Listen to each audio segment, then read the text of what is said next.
ko ng bangus. Kumukulo na yung aking sabaw. Kaya ihuhulog ko na yung isda.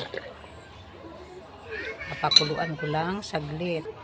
Susunod ko na yung sitaw. Tapos okra. Sili para sabay-sabay na maluto. Saka talong. Pulo na po yung aking mga gulay. Kaya isusunod ko na yung kangkong. Isusunod ko na yung pampaasim.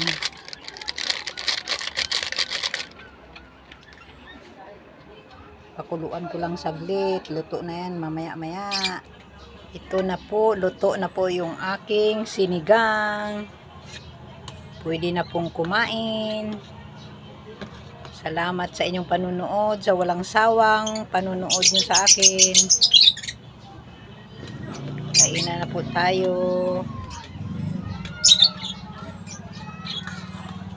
Thanks for watching sa inyong lahat. Happy Sunday. Kain tayo sinigang.